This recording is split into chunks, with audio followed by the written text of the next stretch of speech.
32 shots, 0 goals, 2 matches, 1 nation, which was supposed to be this World Cup's dark horse, knocked out in the group stage against a team they outplayed for 90 minutes.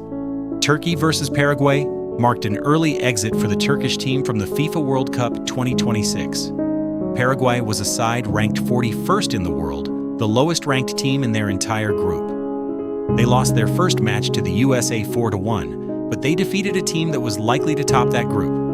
Türkiye, the Crescent Stars, aren't a football nation that shows up often. In their entire history, they've qualified for the World Cup 3 times. Once in 1954, by literal luck, their place was decided by an Italian boy pulling their name out of a bowl.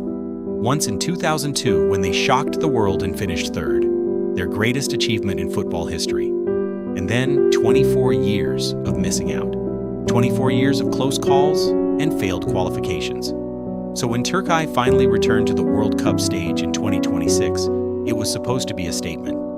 They arrived with what many analysts called their most talented generation in decades. A team many believed could realistically push for the quarterfinals, maybe even the semifinals, like 2002. But they became the second team to get knocked out of this tournament after Haiti, which is ranked 83rd in FIFA. This wasn't blind optimism.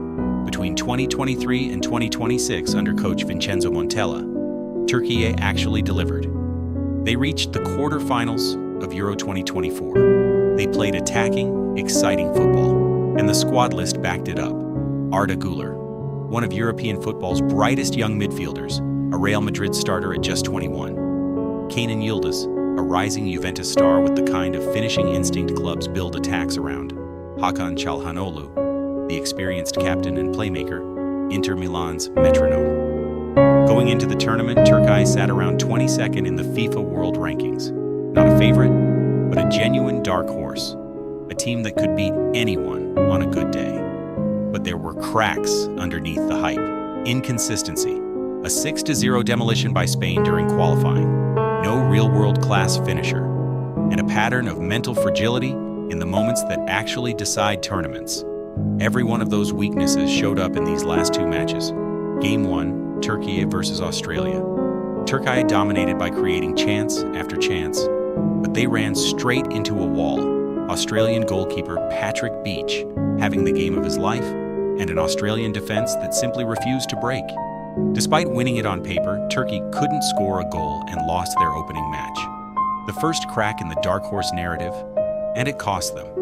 FIFA dropped them 4 ranking spots overnight, from 22nd down to 26th, after losing 26 points off the back of that single result. 1 match in, and the golden generation already had its back against the wall. They needed a win against Paraguay just to stay alive. This was similar to the Argentina versus Mexico situation in the 2022 World Cup. But the luck was not in their favor.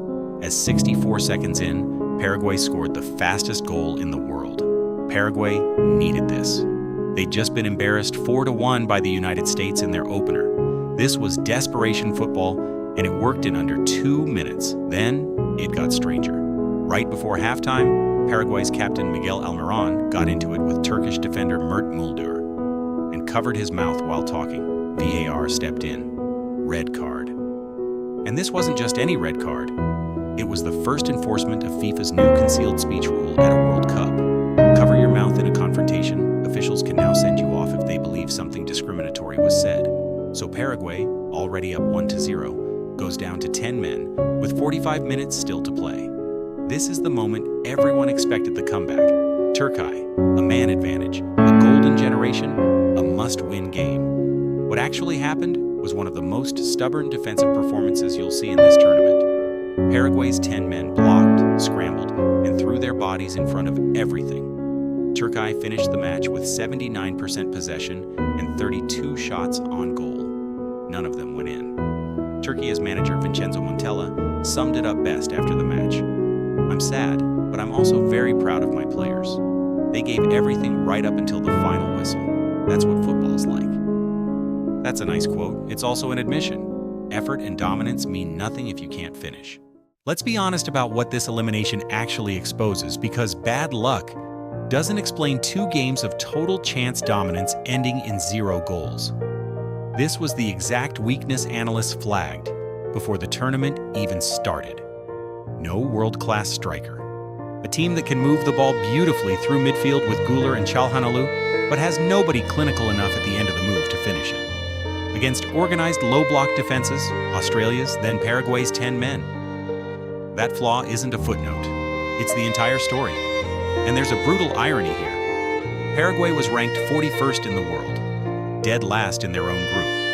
On paper, this shouldn't have been close. On the pitch, rankings didn't matter, because football tournaments aren't won by the team that dominates the stat sheet. They're won by the team that takes its one chance. Paraguay had one clean opportunity in 64 seconds and buried it.